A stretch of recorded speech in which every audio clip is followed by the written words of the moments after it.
amalkan juga kehidupan harian kita, kita nak kena sebarkan salam, banyak-banyak salam dengan orang. Salam ni penting. Masuk rumah pun kita kena beri salam. Bila kita bagi salam, setan lari, malaikat ada. Malaikat yang jawab. Sebab itu bila kita masuk rumah, walaupun rumah tu kosong, kita kena beri salam. Kadang orang tanya beri salam pada siapa? Ada orang kat dalam tu.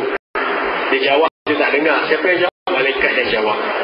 Sekarang kalau saya tanya, kita kalau sembahyang, kita cakap Assalamualaikum warahmatullahi. Assalamualaikum warahmatullahi. Siapa jawab? Assalamualaikum warahmatullahi. Kita jawab tu. Waalaikumsalam. Waalaikumsalam. Ada kan? Sebab itu Allah kata Afsus salama. Itu malaikat yang jawab. Jadi dia suruh kita sebarkan salam tadi, kerana dengan salam tadi kita akan berkasih sayang.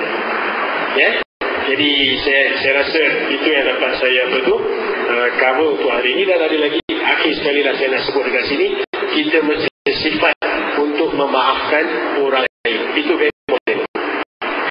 Terkadang dengan orang dia tak boleh jadi pemaaf. Itu setan ada dalam badan.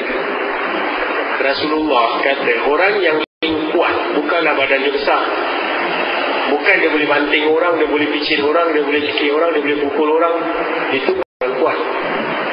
Orang yang kuat, orang yang boleh mengawal dirinya ketika marah.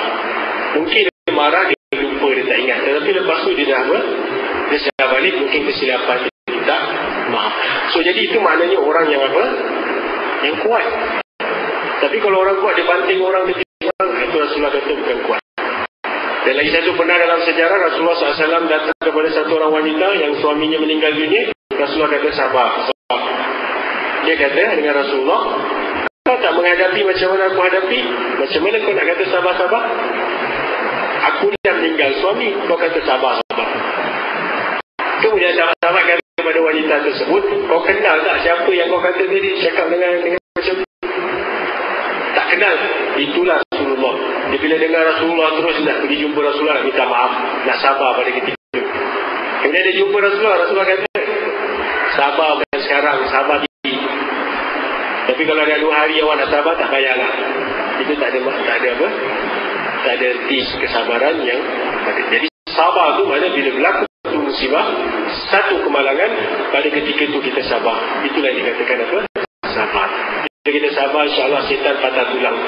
Orang yang banyak sabar, orang yang tak marah, orang yang pemaaf, orang yang sentiasa berzikir, lidahnya basah berzikir kepada Allah, setan akan patah tulang nak asaskan kita. Dia tidak boleh ganggu kita. Orang yang macam ni, orang yang sentiasa sujud, sembahyang, doa, dia tak putus-putus doa, dan setan tak akan dapat ganggu dia. Bahkan malaikat akan sentiasa bersama dia, melindungi dia, membantu dia dalam mengatasi kejahatan kita yang datang dekat sini. Awak tahu tak, dalam hadis Rasulullah mengatakan malaikat-malaikat dia turun dengan sayapnya. Wa ghasyiyahumur rahmah. Dalam majlis ni ada rahmah. Nazalat alaihimus sakinah. Ada ketenangan. Wa zakarahumullahu man indah. Dan Allah sebut nama kita satu-satu. Besok dekat mana? Dalam majlis yang lebih baik daripada ini. Mungkin di akhirat besok Allah dudukkan kita dekat satu majlis yang mana malaikat-malaikat ada dekat situ. Allah akan sebut nama-nama kita kerana dia kat dunia pernah duduk dalam satu majlis ilmu, dan Allah akan dudukkan kita di tempat yang lebih baik di hari akhirat. Jadi bila kita berjalan menuntut ilmu, kita balik, ini semua malaikat akan lindungi kita. Setiap tapak yang kita melangkah, semuanya kita dapat pahala.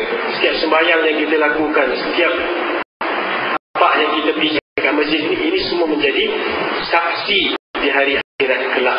Jadi bukan sia-sia apa yang kita lakukan pada malam ini. Jadi kita berdoalah, mudah-mudahan mungkin Ustaz ada tambah lagi. Itu yang dapat saya sampaikan sebagai benteng-benteng untuk kita menghadapi setan, dan kita mengundang malaikat untuk datang ke rumah kita.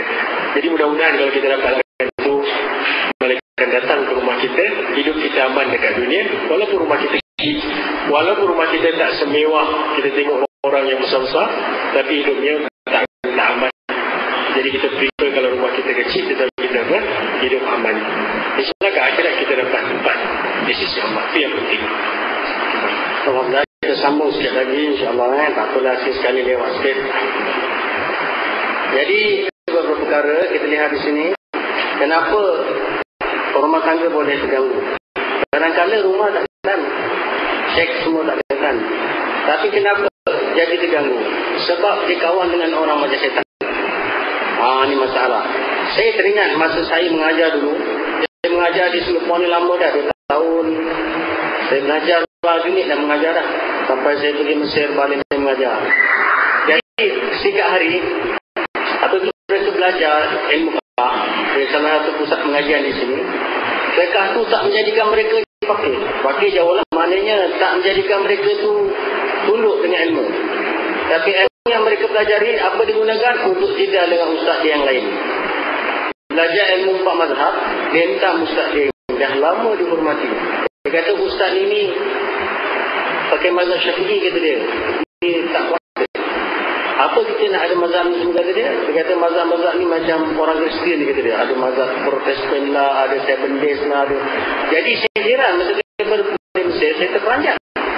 Saya kata kepada murid-murid saya tu, kenapa awak semua jadi gini?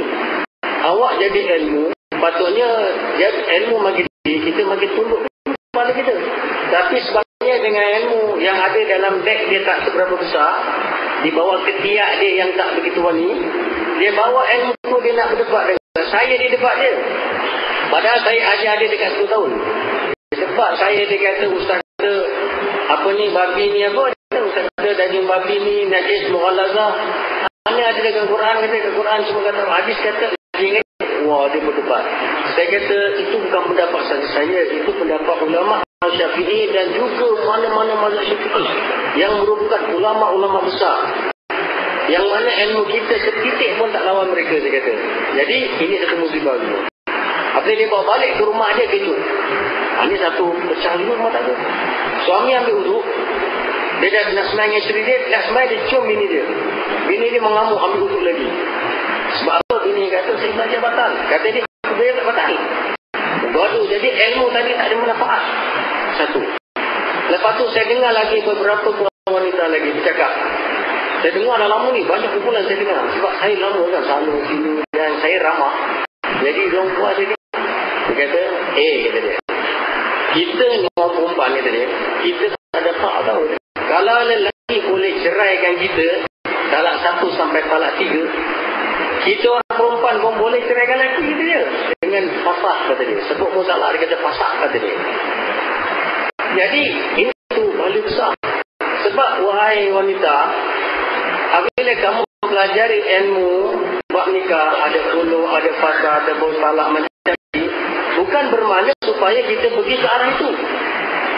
Contohnya, kalau kita belajar bab cerai, contohnya, bab fasah, kita belajar itu supaya kita lebih takut pada Allah. Walaupun Allah bagi jalan, rupanya suami dan isteri kalau tak sejalan, ada masalah yang besar, yang tak boleh selesaikan fasah.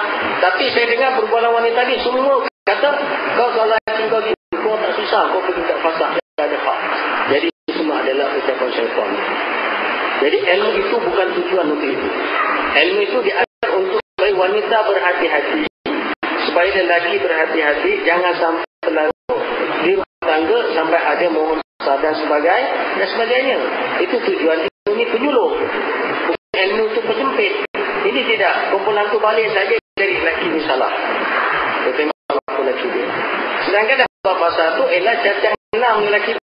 Contohnya apa dia? Cacat enam yang mati zakarnya, lemah kemaluan, putus zakarnya, sepit putus, bukan dah tak ada zakar lagi, dah tak boleh pakai. Aib dia lah boleh tidak masak. Ataupun lelaki itu menipu. Bukan menipu kecil. Suami kata nanti balik abang belikan lontong. Dia tak beli pun, dia buat kartu tidur. Isteri kata jadi nak belikan lontong, tak beli. Dah 3 kali abang tipu saya, tapi tak pasal. Bukan itu. Maksud tipu, itu tipu agama. Suaminya masa nak kahwin, dia kata saya orang yang baik. Saya selalu kat Masjid Khalid. Muka saya kat belakang imam, muka kata dia.